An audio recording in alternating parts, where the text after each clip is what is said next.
Hello नमस्कार, मैं doctor Surendra खरसली, ज्योतिष आचार्य। ज्योतिष की इस नई श्रृंखला में आप सभी लोगों का स्वागत करता हूं। दोस्तों, आज बात करने जा रहे हैं हम राहु के बारे में। राहु एक छाया ग्रह है। राहु ठीक शनि के ही एक छाया ग्रह है और इनका स्वभाव एक दूसरे से मिलता जुलता होता है।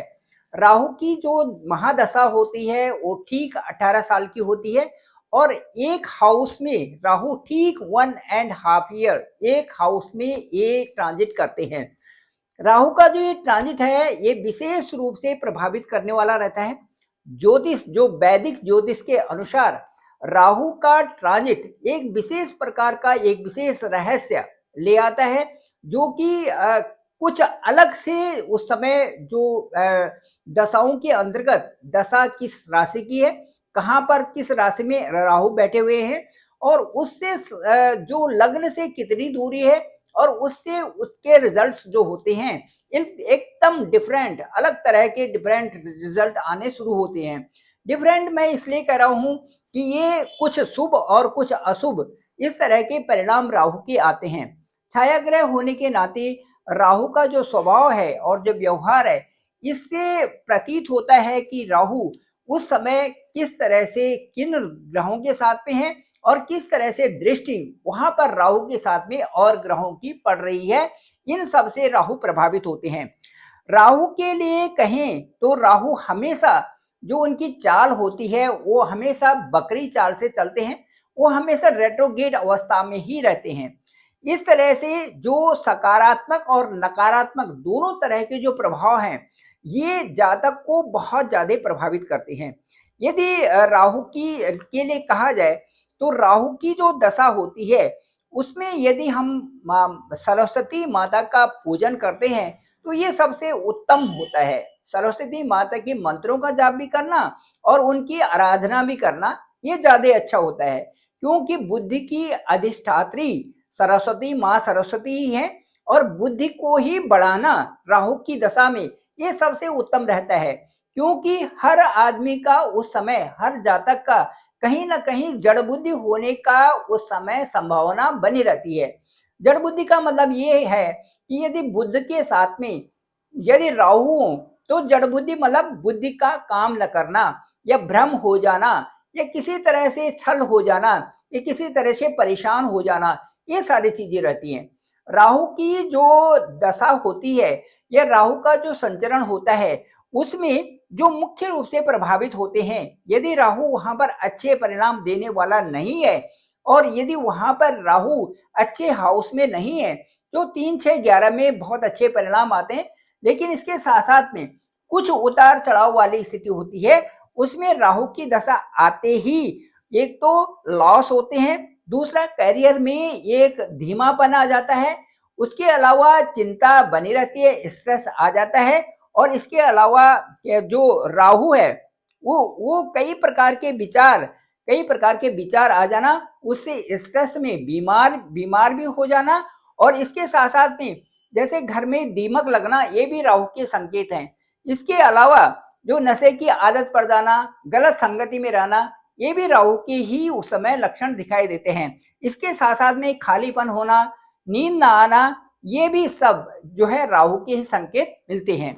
राहु की दशा आते ही कई प्रकार से परेशानी और मन सबसे बड़ी बात यह है कि मन पर जो प्रभाव होता है राहु का, वो सबसे ज्यादा देखने लायक होता है। इसके साथ साथ में यदि उपाय की बात करें तो गरीबों को खाना खिलाना, गरीबों को उनकी सहायता के लिए जो वस्तुएं दान देना, इसके साथ साथ में कुत्ते को भी रोटी देना और उसके साथ साथ में जो काली चीजें हैं उनका दान देना और शनिवार के दिन नियमित रूप से शनि का व्रत रखना और शनि का अभिषेक करना तेल का और तेल का दान देना, ये राहु के जो उपाय हैं उनमें ये सटीक उपाय बैठते हैं।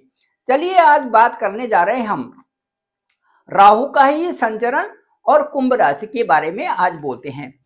जो कुंभ राशि है इनके जो लॉर्ड हैं ये सैटर्न ही है, ये शनि ही है। अब जब इनके लॉर्ड शनि ही हैं तो शनि इस राशि में सबसे अच्छा कंफर्ट फील भी करते हैं, इसमें भी कोई संदेह की बात नहीं। काल पुरुष की कुंडली में जो 11th हाउस है वो कुंभ राशि का है और काल पुरुष की कुंडली में जो 11th हाउस है वो हमारी इच्छाओं का भी घर है।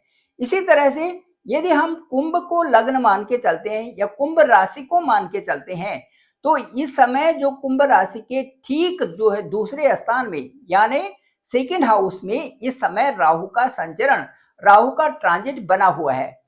राहु का जो ये ट्रांजिट है ये देखने लायक है सेकेंड हाउस में, क्योंकि जो कुंभ राशि वाले हैं इस समय कुछ न कुछ अपने अनुभव के द्वारा कुछ हटके ही रिजल्ट्स इनके निकल रहे हैं।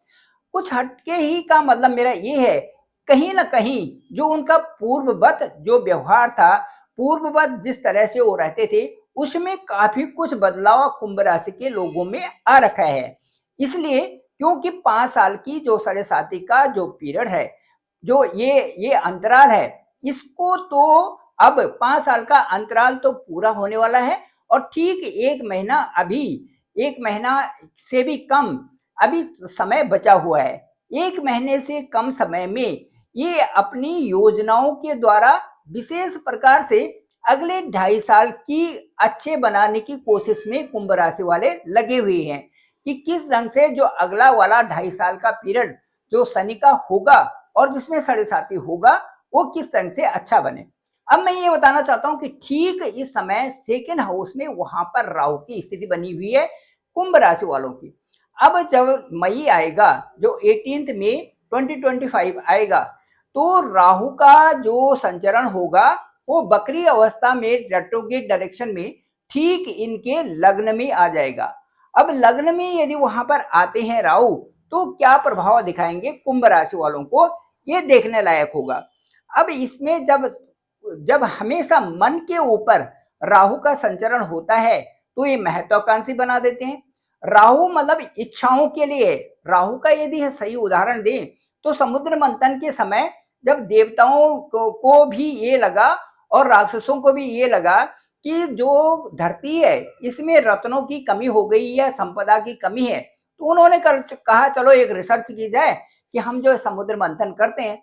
समुद्र मंथन होने लगा तो वहां से रत्न निकलने लगे, तो वहां से रत्न निकले तो रत्नों के साथ में 14 रत्न प्राप्त हुए, ये बहुत सारी चीजें हुई।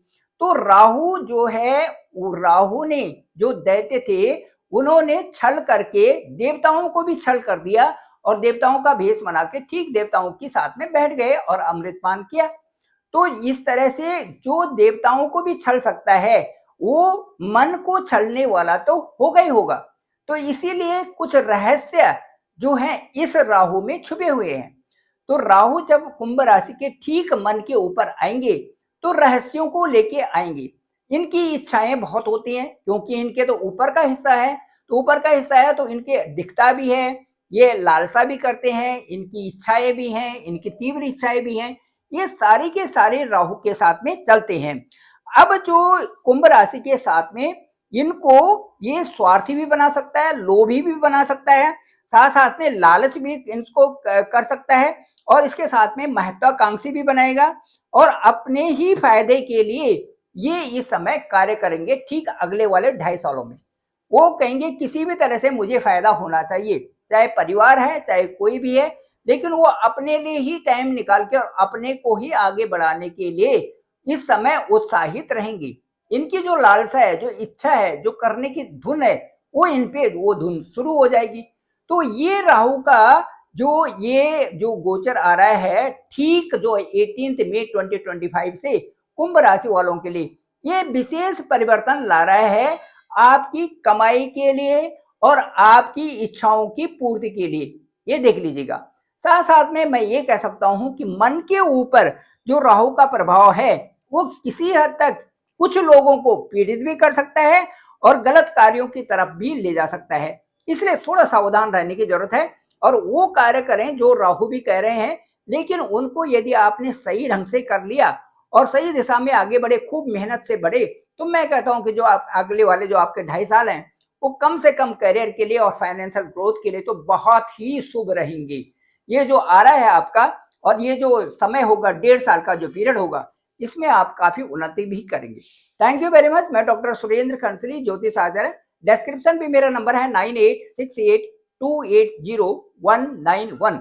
आप डायरेक्ट मुझे कॉल कर सकते हैं, आपके हॉरोस्कोप को देखते हैं। आपकी कुंडली क्या कहती है, आपका लग्न क्या है, आपके लग्न कहाँ है। साथ साथ में ये देखेंगे कि राहु कौन से हाउस में गोचर कर रहे हैं, राहु से संबंधित कौन से अच्छे परिणाम आ सकते हैं, और उन सब का डिस्कशन करके ओवर फोन आपसे बात की जाएगी, और जो भी आपकी क्वेरीज हो उनकी समाधान जरूर किया जाएगा। मुझे लगता है कि मैं अपने अनुभव के द्वारा आपको जरूर अपने सारे चीजें अनुभव के द्वारा आपके सारे प्रश्नों के उत्तर दूंगा, और वो आपको अच्छा भी लगेगा। Thank you very much. मेरे इस चैनल को, डॉक्टर सुरेंद्र खंसली नामक इस चैनल को आप जरूर सब्सक्राइब करें, सभी दूसरे लोगों तक भी भेजें ताकि इसकी जानकारी सभी को प्राप्त हो सके। आप सभी लोगों का धन्यवाद, आप सभी लोगों का बहुत बहुत आभार।